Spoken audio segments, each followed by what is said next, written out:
He wore his badge like a shield, untouchable, unquestionable, unstoppable. For years, he believed it gave him the right to bend the rules, to silence voices, to intimidate those who dared to resist. People feared him. People obeyed him. But then came the woman he never expected. She didn't shrink back. She didn't run. And what began as a routine case turned into something far greater. Because in that courtroom, his power would finally be tested and stripped away. But how did it all unfold? And why did this one woman succeed where so many others stayed silent? In a small town where everyone knew each other's names, Officer Mark Reynolds walked with the confidence of a man who believed the rules didn't apply to him. His badge was his armor, his protection. Some whispered about his arrogance, but most stayed quiet. After all, who would dare challenge the man who claimed to be the law? But across town lived Elaine Carter, a retired schoolteacher in her late 60s. She was known for her steady voice, her patience, and her unwavering belief in fairness. Elaine wasn't someone who sought conflict, but she had spent a lifetime teaching young minds the value of truth and courage. One evening, their worlds collided. A routine traffic stop, at least that's what Officer Reynolds called it. Elaine was driving home from visiting a friend when his flashing lights appeared in her rearview mirror. She pulled over, calm, certain she had done nothing wrong. But that night wasn't about traffic laws.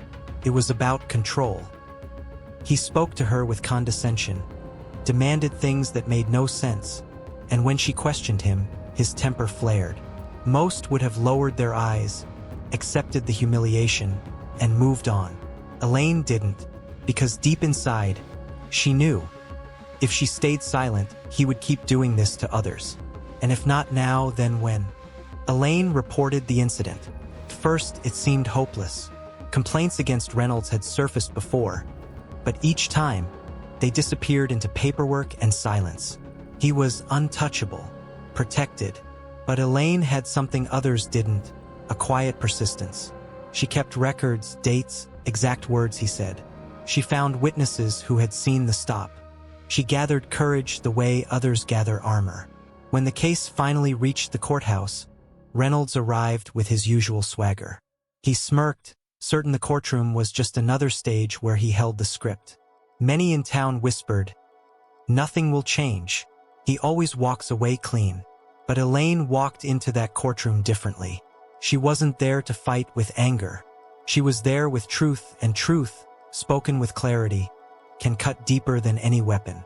As the judge listened, Elaine's testimony painted a picture far bigger than one night. She spoke of dignity stripped away, of fear creeping into ordinary lives, of a man who used his badge not as a shield for others, but as a weapon for himself. The courtroom grew quiet. Every sentence was a mirror held up to a system that had looked away too many times.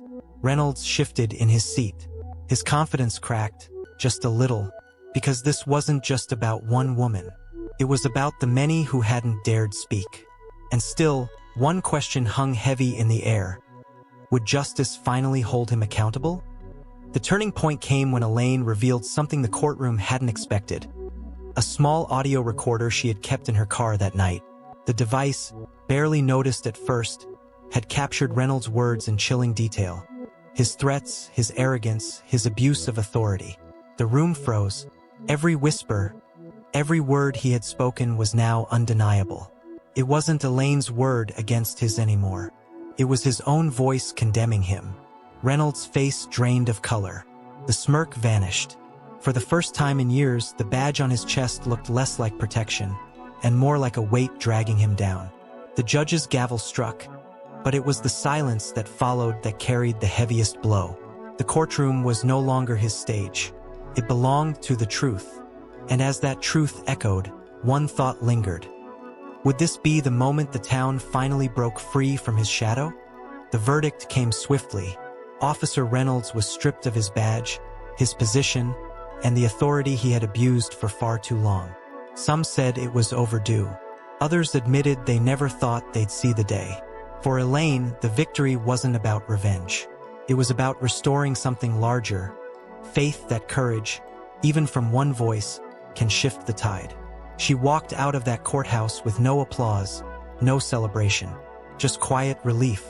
But the story didn't end with her. In the weeks that followed, more people stepped forward. Old complaints resurfaced. Stories that had been buried were now told out loud. Elaine's stand had opened a door that could no longer be closed. And for the community, it was a reminder.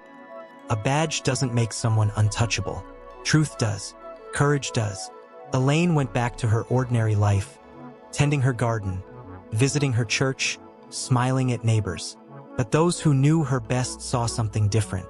She carried herself with a quiet strength, the kind that comes from standing up when it mattered most. Because sometimes, history isn't shaped by grand speeches or famous names.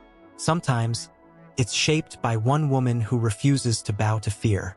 So the question remains, how many more Elaines will it take before justice is no longer the exception, but the rule?